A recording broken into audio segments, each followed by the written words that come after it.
Tout seul au début, maintenant c'est une association qui a énormément grandi. Il y a plus de 60, entre 60 et 70 antennes en France.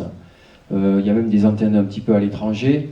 C'est un travail considérable qui est fait avec des personnes qui sont sur le terrain. On a voilà, aussi des personnes qui travaillent au bureau. On est tous bénévoles, hein, je tiens à le rappeler. Pour information, moi je travaille une semaine sur deux. Je garde mon fils pendant que je garde la semaine où j'ai mon fils, je vais travailler. Je suis chef d'entreprise. Je tiens à le rappeler aussi parce qu'on nous fait passer souvent pour des zadistes ou des personnes qui ont rien à faire dans leur vie. Non, non, moi j'ai... Voilà. Ouais, du temps libre, là. Voilà, on a du temps libre. Ouais, les policiers le savent.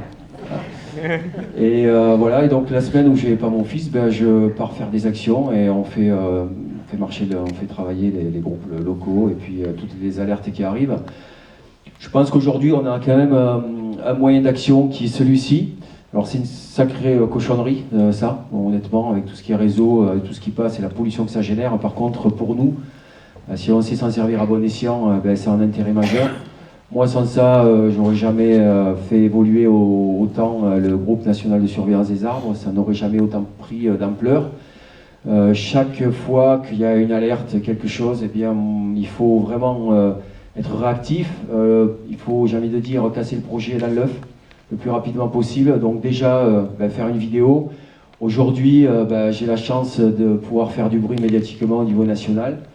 Et c'est aussi une chance qui m'est donnée parce qu'il y a beaucoup de relais sur les réseaux sociaux.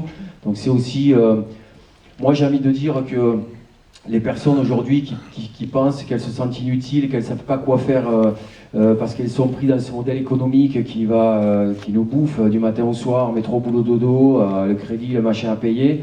On est rentré dans un système aujourd'hui qui nous verrouille finalement et qui nous empêche de trouver ce temps pour aller revendiquer ou dire des choses qui ne nous plaisent pas. Le modèle, il est bien verrouillé, il fonctionne bien, mais par contre, moi j'ai envie de dire, oui, moi je remercie les personnes qui like ou qui diffusent les vidéos. La moindre vidéo qui est faite, en tout cas au niveau du groupe national de surveillance des arbres, dès que je publie quelque chose, c'est minimum 100 000 vues, quoi. Et pour atteindre parfois des 2,5 millions de vues. Donc ça dérange énormément.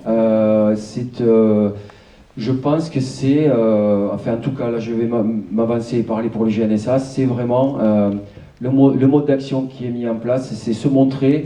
Il faut qu'il y ait des figures, on essaye d'avoir des figures au niveau des groupes locaux un petit peu partout en France, que dès que le téléphone est tendu, eh bien, on arrive à identifier les visages, on sait quelle est la personne dans tel et tel endroit en France. Et ça permet donc d'identifier les luttes assez rapidement. L'idée à terme, je vous le dis clairement, c'est que tout le monde soit identifié partout en France, dans toutes les régions, et qu'on sache qu'il se passe telle et telle chose à tel endroit. Là, j'étais sur la 104 bis à l'instant, c'est pour ça que je suis arrivé un peu à la dernière minute. Je suis allé pour apporter mon soutien sur la 104 bis. Voilà, il y a une personne qui s'appelle Denis, et je lui ai donné toutes les infos pour qu'il commence à s'identifier, à montrer son visage et qu'on commence à feuilletonner. Ça aussi, je tiens à préciser, à appuyer et enfin à dire que vraiment aujourd'hui, il faut feuilletonner les luttes, hein, c'est-à-dire ne laissez pas les gens dans le flou pendant trop de temps. On nous habitue à, j'ai envie de dire, à toutes ces séries Netflix qui nous bouffent notre temps et notre temps de cerveau disponible.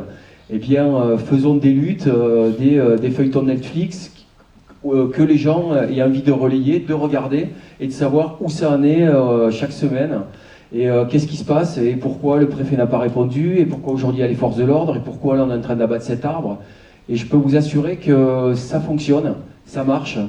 Et il faut créer ça crée de l'empathie au niveau de l'opinion publique, ça crée des liens, même si personne, parfois, quand les gens me voient, ils sont contents de me voir en face maintenant, mais ils sont aussi contents de regarder peut-être la personne qui parle chaque semaine et qui leur raconte que là, on est en train de sauver tel et tel arbre pour leur gamin.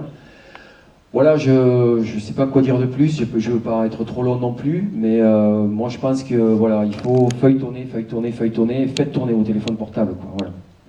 Donc un outil de communication, mais